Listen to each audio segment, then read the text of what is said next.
Hi, it's Bill Black again, MMUA's Government Relations Attorney.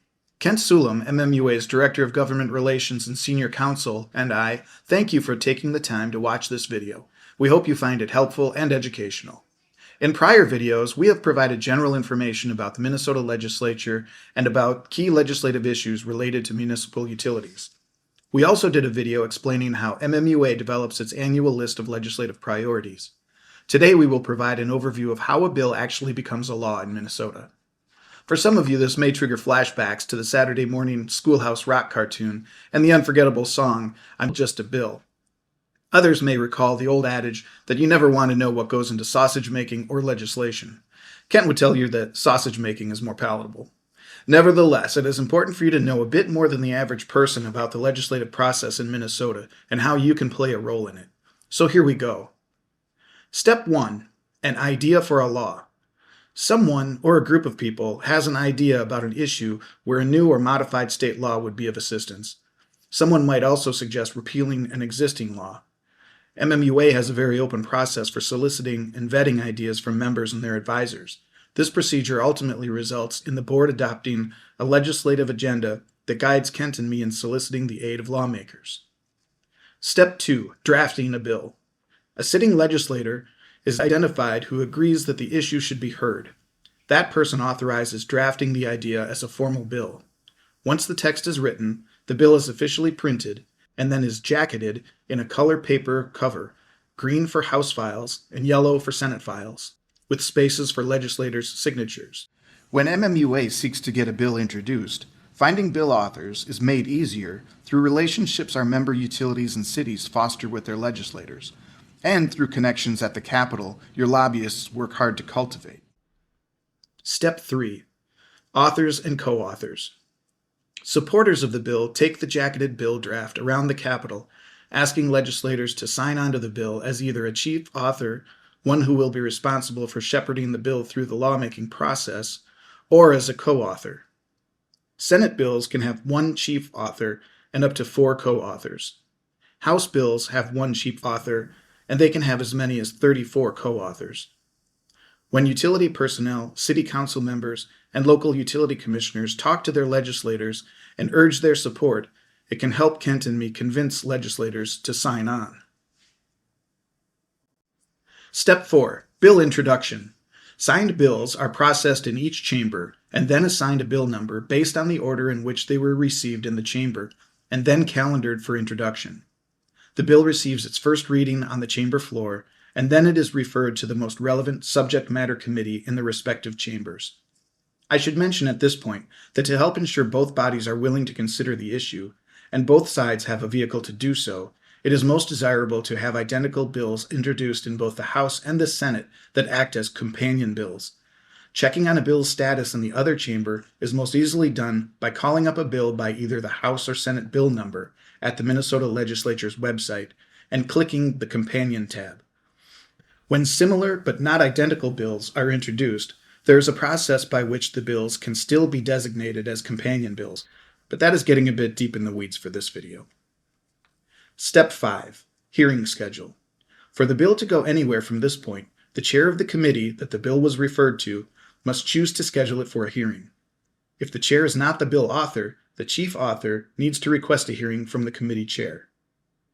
Step 6. Committee hearing. The committee hearing is when MMUA members testify as to why the bill is needed by telling your story and making the case in favor of its passage. At a minimum, it's really helpful if you get key facts to Kent and me so we can share them with the committee. You can send them by email, participate in our weekly Friday morning Government Relations Advisory Group virtual meetings, or you can join our new online Connections group and share that way.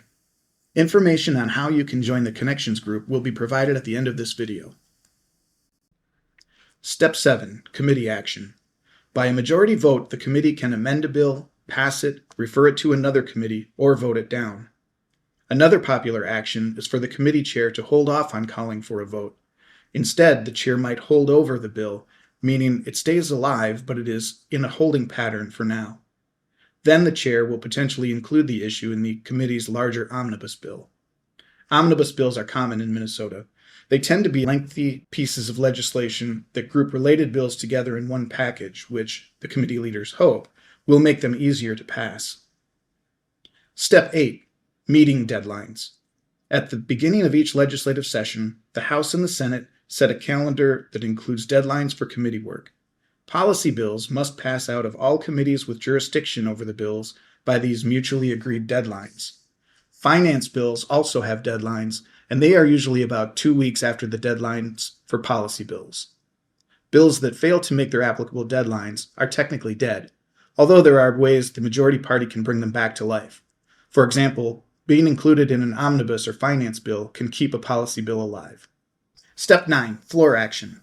Once a bill has passed out of all required committees, it is sent back to the floor, where it is given a second reading and is placed on the calendar, where it waits for leadership to decide if and when the bill will be brought for a vote by the full body. If the bill is set for a floor vote, it can be debated and amended. A bill that died for missing a deadline can find new life as a floor amendment to another bill that made it to the floor.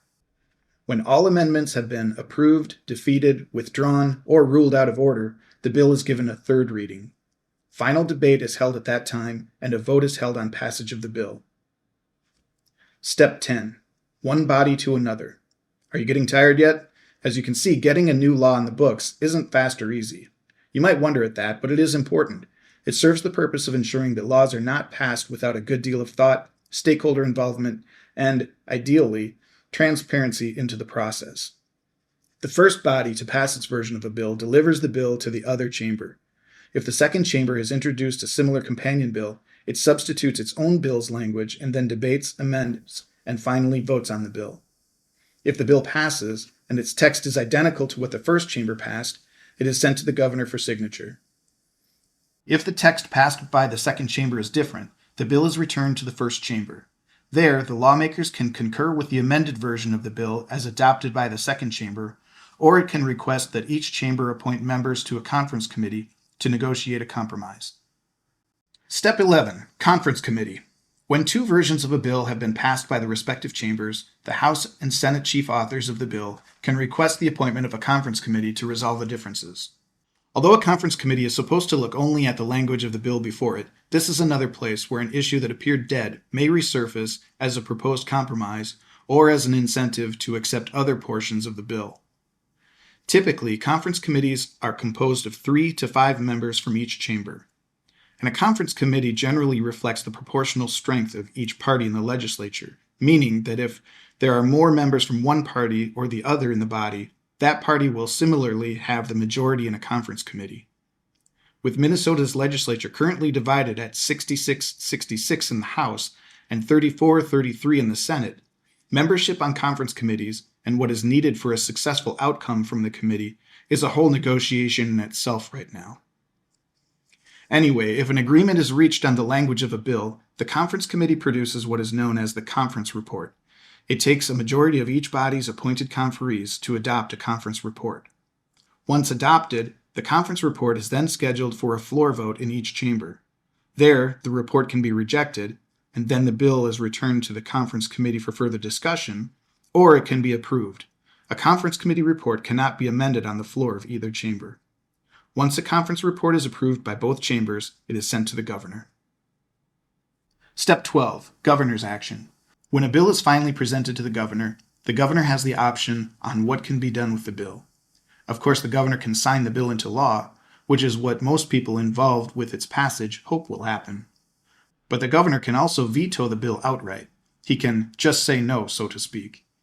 Then there's another option. Depending on how many days remain in the legislative session when the bill is delivered to the governor can use what is known as a pocket veto. This occurs when the governor lets 3 days pass after the bill is delivered without signing either the bill or a veto message. In essence, he puts it in his pocket and lets the clock run out. Now, in the final days of a legislative session, the governor loses the right to use a pocket veto, but gains the authority to let a bill become law without signing it. This occurs if he lets the bill lay over, basically just sit there with no action, for 10 days without signing the bill or a veto message.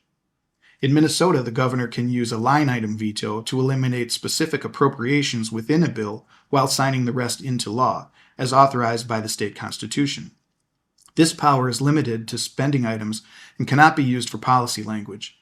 It acts as a tool to control spending, influence legislative priorities, or force negotiations, often causing friction between the executive and legislative branches. The line item veto must be exercised within 14 days after final adjournment to the legislative session for bills passed in the final 3 days, or within 3 days if received earlier. Any bill that survives the process and becomes a law is ultimately sent to the Secretary of State. The Secretary engrosses the bill, that is, gets it ready for publication, so it can then be issued by the Office of the Reviser as the new law. Unless an alternative effective date is specified in the bill, a new law becomes effective on July 1 if it deals with the expenditure of revenue, and on August 1 if it deals with policy only.